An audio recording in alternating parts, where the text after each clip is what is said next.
शुक्रवार को मुख्यमंत्री जयराम ठाकुर ने कुल्लू विधानसभा क्षेत्र में विभिन्न विकासात्मक परियोजनाओं के शिलान्यास व लोकार्पण किए। मुख्यमंत्री ने 1.84 करोड़ रुपए की लागत से निर्मित 7वीं गृह रक्षा वाहिनी के कार्यालय भवन, 3.52 करोड़ रुपए की लागत से राजकीय औद्योगिक प्रशिक्षण संस्थान शमशी में निर्मित शहरी आजीविका भवन और छात्रावास, मलाड़ा में 1.03 करोड़ रुपए की लागत से निर्मित बहुउद्देशीय भवन और अनुसूचित जाति विशेष घटक योजना के अंतर्गत 1.24 करोड़ रुपए की लागत से सुम्मा से सरवरी खड्ड पर निर्मित पुल का उद्घाटन किया। जयराम ठाकुर ने 1.27 करोड़ रुपए की लागत से निर्मित होने वाले राजकीय वरिष्ठ माध्यमिक पाठशाला चंसारी के भवन और कुल्लू में 3.52 करोड़ रुपए की लागत से निर्मित होने वाले महिला पुलिस थाने के भवन की आधारशिला रखी।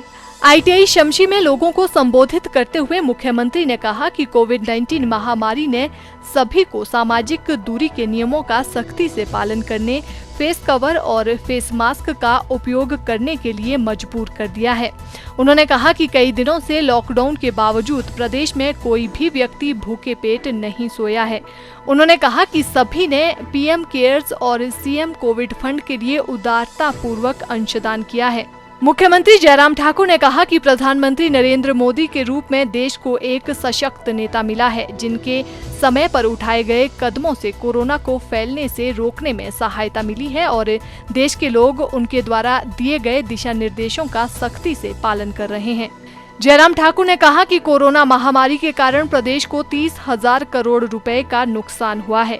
उन्होंने कहा कि पर्यटन क्षेत्र बुरी तरह से प्रभावित हुआ है। हालांकि प्रदेश सरकार ने इस क्षेत्र को कुछ राहत प्रदान की है, लेकिन अभी भी बहुत कुछ करने की आवश्यकता है।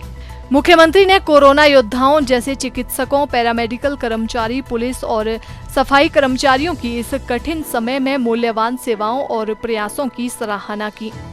12.5 करोड़ की लागत से हमारी विभिन्न योजनाओं का 6 योजनाओं का शिलान्यास और उद्घाटन का कार्यक्रम भी साथ में हुआ। इसके लिए भी मैं आप सबको बहुत बहुत बधाई देता हूँ। आज हमने उद्घाटन किया सिटी लाइवलीहुड सेंटर की बिल्डिंग का। 3 करोड़ 52 लाख की लागत से ये बिल्डिंग बन करके तैयार हुई। इसके लिए मैं आप सबको बहुत बहुत बधाई देता हूँ। आज एक बिल्डिंग का हमने जो 7th बटालियन का जो होमगार्ड का 1 करोड़ 83 लाख की लागत से वो भवन बन करके तैयार हुआ, उसको भी आज समर्पित किया गया। उसके लिए भी मैं आप सबको बहुत बहुत बधाई देता हूँ।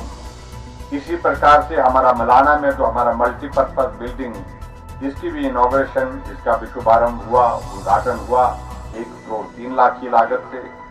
और इसी तरह से हमारा सरवरी का जो ब्रिज जो सुम्मा के पास है, उसका भी 1 करोड़ 25 लाख की लागत से उसका भी उद्घाटन आज किया गया। और इसी प्रकार से हमारा एक हाई स्कूल बिल्डिंग कांसरी है और जो 1 करोड़ 30 लाख की लागत से उसका हमने शिलान्यास किया। और एक बहुत ही हमारा महत्वपूर्ण कार्यक्रम जो फाउंडेशन स्टोन हमने महिला पुलिस स्टेशन कुल्लू का किया, 3.5 करोड़ की लागत से ये भवन बन करके तैयार होगा। उसके लिए भी मैं आप सबको बहुत बहुत बधाई देता हूँ। हमारा हिमाचल प्रदेश का सबसे बड़ा कारोबार हमारा पर्यटन, जो रोजगार का बहुत बड़ा जरिया, जो आय का बहुत बड़ा जरिया हिमाचल का, वो ध्वस्त होकर के रह गया, अस्त व्यस्त होकर के रह गया। लेकिन फिर भी मैं इस बात को कह रहा हूँ कि सब लोगों ने जो इस संकट के क्षण में सारे हालात और परिस्थितियों को अनुभव किया, महसूस किया, ऐसी परिस्थिति में हमारा टूरिज्म के सेक्टर में धीरे धीरे पोर्टल को चलाना सुचारू रूप से जो सावधानी है उसका SOP बना करके उसकी व्यवस्था तय करके उस प्रकार से हम आगे बढ़ने की हम कोशिश करेंगे। हिमाचल प्रदेश में मैं सभी कोरोना वॉरियर्स का भी आभार व्यक्त करता हूँ। डॉक्टर, पैरामेडिकल स्टाफ और हमारे पुलिस के कर्मचारी, होमगार्ड के कर्मचारी, सफाई कर्मचारी, सब लोगों ने बहुत बेहतर काम किया है, जीवन को संकट में डाल करके काम किया है। उनका भी मैं आभार व्यक्त करता हूँ।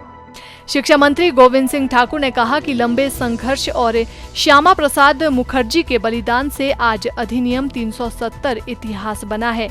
उन्होंने कहा कि जम्मू कश्मीर भारत का एक अभिन्न अंग बन गया है। गोविंद सिंह ठाकुर ने कहा कि इसका श्रेय प्रधानमंत्री के सशक्त नेतृत्व को जाता है। सांसद राम स्वरूप शर्मा ने कहा कि प्रदेश भाग्यशाली है कि इसे जयराम ठाकुर जैसे मुख्यमंत्री का नेतृत्व मिला है। उन्होंने कहा कि मुख्यमंत्री ने प्रदेश में कोरोना महामारी से निपटने के लिए महत्वपूर्ण कदम उठाए हैं।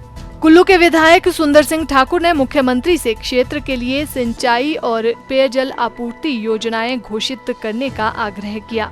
उन्होंने पर्यटन क्षेत्र के लिए राहत पैकेज प्रदान करने का भी आग्रह किया जो कोरोना महामारी के कारण प्रभावित हुआ है।